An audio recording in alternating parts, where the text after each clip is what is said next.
Hello there. I'm Scotty, and you're not. And it's time to take a look at Crocodile Dundee 2. Um, so Crocodile Dundee 2 came out in 1988, 2 years after the original, which just came out in 1986. And this one is sort of reverse, where it starts in New York and ends in Australia. And I was really confused because there was a point. It's almost like it's two movies put together.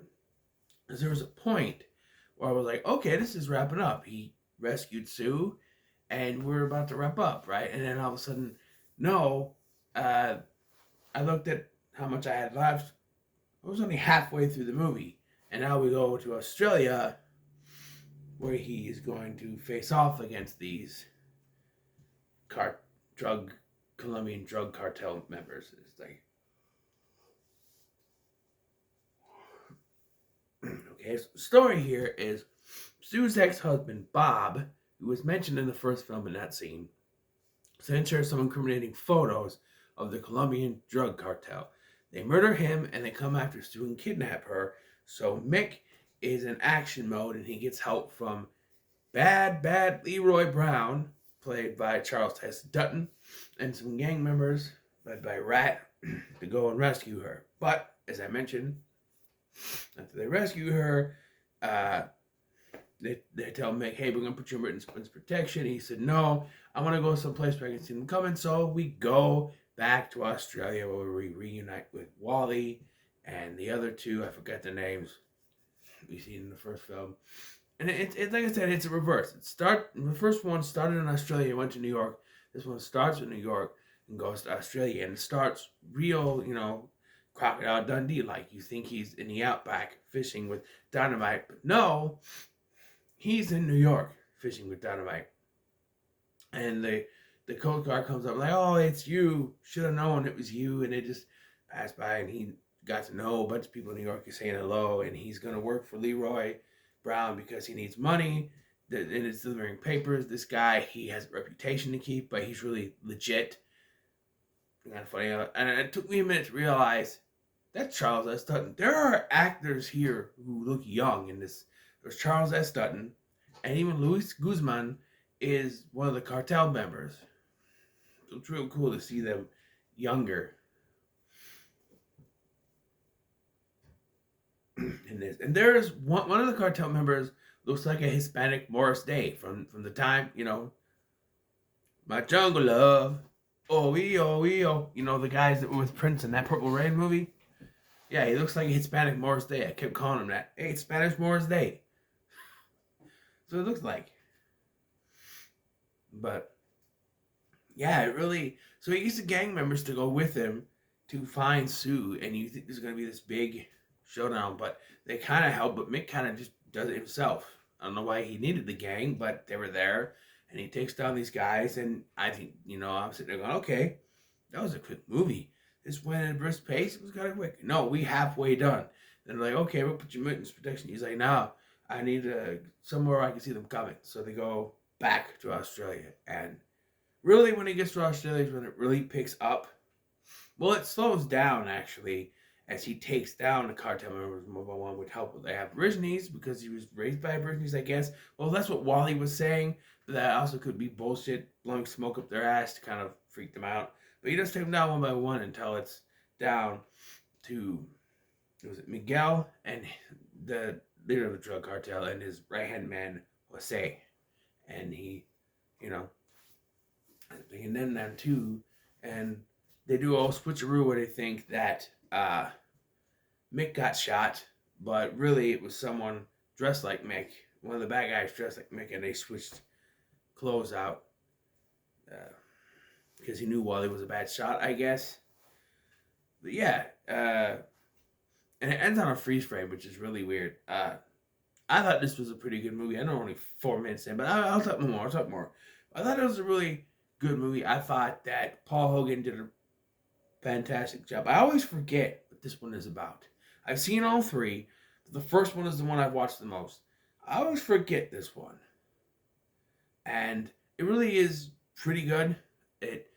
There's some funny moments, like there's a moment at the beginning where he's walking down the street in New York, and there's this chick, snake charmer, and he makes the snake come up, and Nick just walks by and goes, breaks the snake's neck, and the guy doesn't realize it, and then at first, and then he realizes it, and he's like, I laughed at that. That was kind of funny.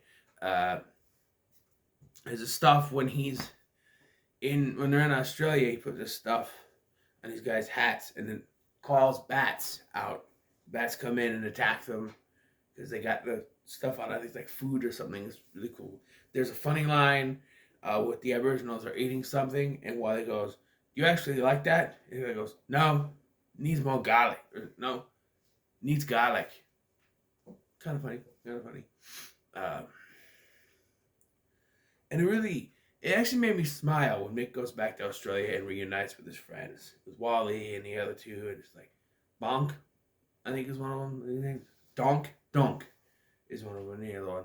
It makes me smile because it's like old friends reuniting, and at the end it's like ready to go home. She's like, "We are home." But then in the next one, I think they go to Los Angeles. So I don't remember if they start off in Australia.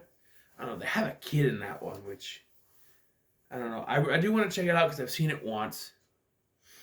Obviously, it didn't leave a big impression on me if I don't remember it. But yeah, and it was nice to see Wally again. I know they mentioned at the beginning, I'm like, are we not going to see any of them? It's going to be completely... Because, this one, the first one, you get the outback, the grass there, and it's indicating, oh, they're going to be in both.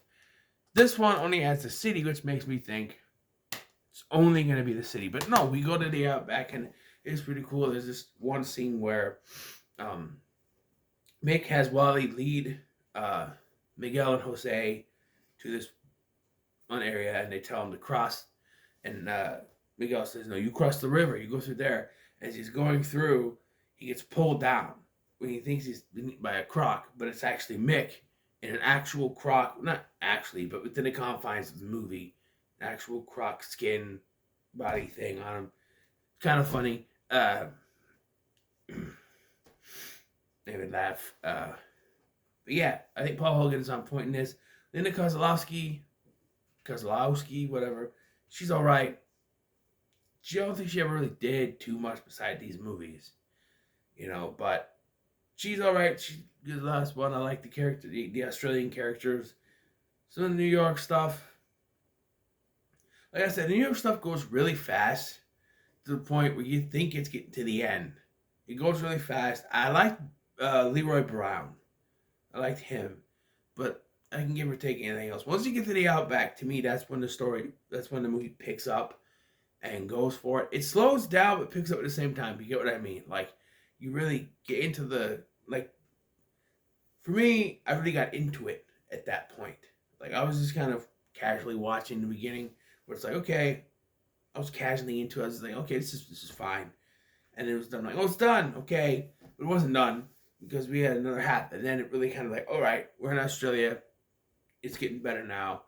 Which some of the best stuff on the first one was also in Australia. But that was kind of a fish out of water story where you had her in Australia not knowing what's going on. And he goes to New York not knowing what's going on. Now they're both sort of acquainted, or he's more acquainted with New York than she is Australia. So it's kind of that. But it's still done pretty well. The same director. Let's see. Director Peter Feynman, John Cornell. No, not the same director, but it's got the same kind of feeling to it. So it's 111 minutes long, and it was PG, but it's 80s PG. So I feel like there was the same amount of swearing in it, and they did a little thing where they have a trap where the guy picks up a bra and then he's pulled up with a rope. But it's 80s PG, so I think they say shit a couple times in the movie. They even have a kid say shit.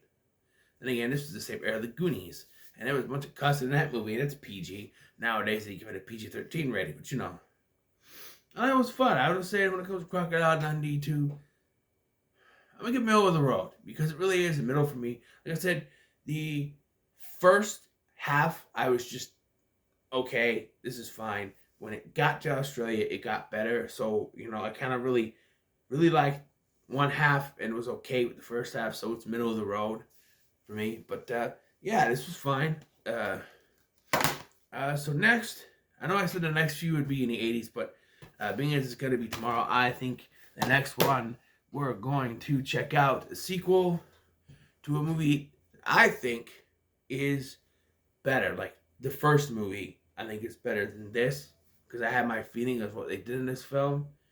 Uh, it's a movie based on a toy line that has Bruce Willis, The Rock, and a small part of Channing Tatum.